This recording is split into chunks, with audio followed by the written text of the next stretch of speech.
Hey guys, let's talk safety. Let's cover some 4 basic firearm safety rules, and then I'd like to take us all through a proper clearing procedure so that we can see what that looks like, so that way we can make sure we're handling safe weapons at the house. It's important to be cognizant and practice these rules anytime you're handling a firearm for any reason. Also, during dry fire or when cleaning a firearm, it's important that we keep all live ammunition and loaded magazines completely out of sight and out of reach. This is so that we don't take a chance of putting in a live magazine while we're at home practicing. For today's video, I'm going to be using snap caps or dummy rounds. These are inert rounds that you can use to practice safely at the house or even at the range. I make sure that these are stored separately from all of my live ammunition so that I never take a chance of getting the two mixed up. So let's get started. Number 1, know the status of your weapon. This goes beyond treat all firearms as if they're loaded.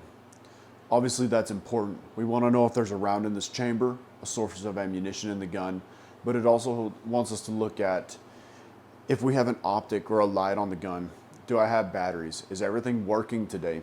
Is the gun in battery? And these are all important things to know before we leave the house with a loaded firearm or we plan on carrying for that day. Number 2, keep the muzzle of the firearm pointed in a safe direction at all times. Right now, I have this firearm pointed at the wall. I know that beyond this wall, though, is a pasture that extends probably about a quarter of a mile. I know that there is nothing beyond this wall that if this gun was to go off for some reason, that it would destroy anything on the other side of that. It's imperative that I know what is all around me, though, and I don't point this at anything else. Now, there's a couple of different ways that we can carry the firearm to help us keep it pointed in a safe direction. One of them is towards the sky. I personally like this more than at the ground, but this is just a personal preference. If you don't feel comfortable doing this, I totally understand. This would be like this. We keep the elbow tucked in, the firearm pointed straight up, and basically at ear or eye level. This allows you to be able to turn and be able to look around, and this, unless you have somebody taller than you who could you possibly be pointing the muzzle at, this allows you to keep it in a reasonably and relatively safe area at all times. Another way that we can carry this is just straight down at the ground. This is also works pretty good, but it's important to remember that we do have feet here, and it is very possible that we can be pointing this muzzle at our own feet.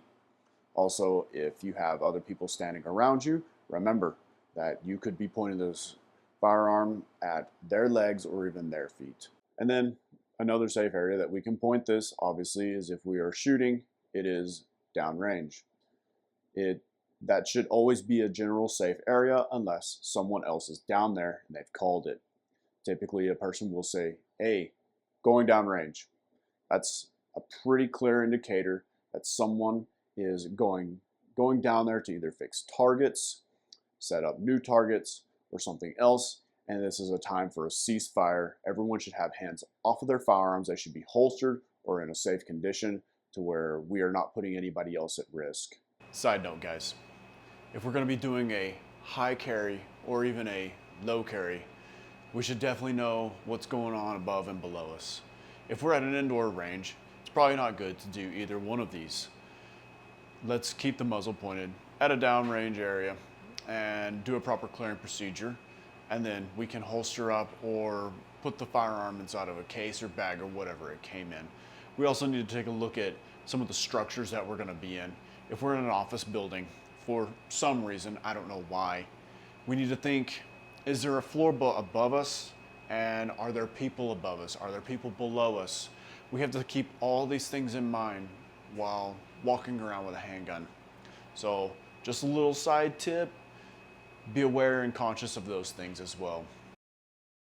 One last thing I want to cover while talking about keeping the firearm pointed in a safe direction is disengaging the body from where the firearm is at.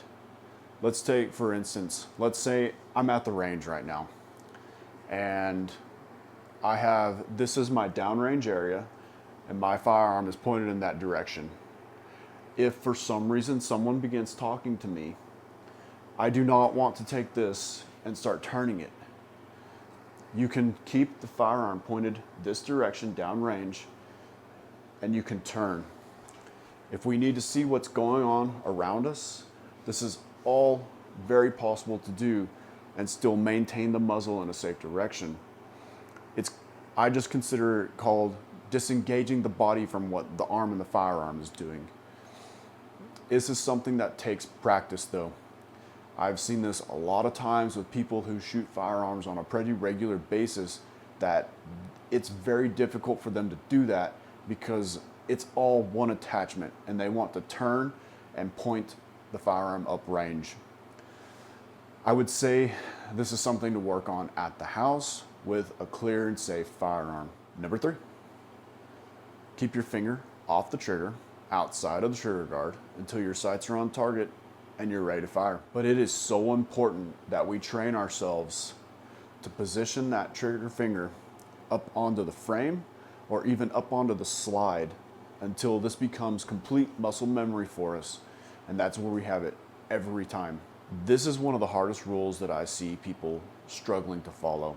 This is due to poor training, no training, or just because this is naturally where the finger wants to go once it's on the firearm. This is something though that I teach and I constantly harp on with people when they go shoot with me. If their finger ever moves inside of that trigger guard while we are out, I constantly am letting them know. It's very difficult to train when you're at the range. This is something that needs to be done while you're at the house and you're working with a clear and safe firearm. Some of the hazards that can go along with this is, let's say for instance, we're moving and we have our finger on the trigger. Obviously, during movement, we have a much higher risk of accident, tripping, falling, anything like that. If our finger is on the trigger, we've just increased exponentially the possibility that we could press this trigger on accident, leading to what we call a negligent discharge, which is basically the firearm going off when we didn't want it to. And number 4, know your target and its surroundings. I use the word know, but it should be more directly translated to be certain of. This also goes back to, we need to have muzzle awareness when we are pointing our firearm at something. If we take a self-defense scenario, we need to be thinking about, are there other people around? Are there flammable objects behind it? Something that could possibly blow up like in the movies? I don't know. But we need to know everything that's going on around us. Now knowing our 4 firearm safety rules, let's work on doing a proper clearing procedure so that we can work with or on our firearms safely at the house. Again, I'm going to be using snap caps during this video, which are false rounds. They do not go bang. All of my live ammunition is completely out of the room where I'm working with this firearm right now, just so that I don't take a chance of mixing anything up. There's 2 different manipulations we are going to use while doing the clearing procedure. The first one is going to be using the magazine release button so that I can remove the source of ammunition from the firearm. The second will be racking the slide so that I can remove the chambered round from the firearm. I'm going to demonstrate both during the video. To find our magazine release button, typically on most firearms, it will be where your dominant hand thumb is. Next to that, it's typically a square or round button. So, remembering our 4 firearm safety rules and keeping this firearm pointed in a safe direction, I'm going to press that button and remove my source of ammunition.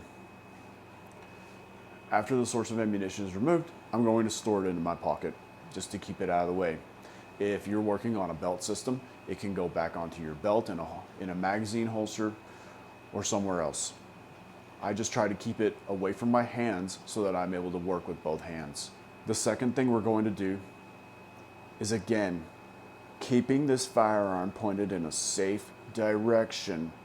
We're going to work on racking the slide. I reiterate keeping it pointed in a safe direction because I see many people who end up pointing this up at the sky, down at the ground, at themselves, at other people, because they typically try to rack the slide using the wrong hand, using the right hand in the wrong way, and just doing a lot of different things that are not necessary. but that make this semi-simple action very difficult. So gripping this with my strong or dominant hand, I'm going to take my non-dominant and just come over the top of the gun. From here, I'm going to just push this slide back as hard as I can. And if you want to, you can even use both in this type of motion. When this comes back, I want to watch this round come out and hit the ground. For one, it saves a round. I don't lose it possibly if I'm out on the range and there's a ton of brass everywhere. Number two, I just visually confirmed that this chamber should now be empty unless some really crazy stuff just happened. So here we go. And I see that round hit the ground. What I will also say, and what is going to be an added bonus for the clearing procedure, is on my firearm, you can see a black lever there, and on this gun, a black lever there. This is going to be called your slide lock. What I can do is with my thumb, while the slide is racked back, I can use my thumb to be able to lock this up in place. Now, I'm able to visually and physically inspect inside the chamber and the mag well, and I now know that I have a safe and unloaded firearm.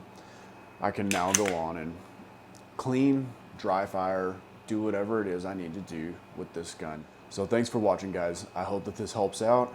I hope that you can take these rules and give them to somebody else, and you guys can have a much safer, better experience while on the range or practicing together. So hope that helped. Now go out and have some fun.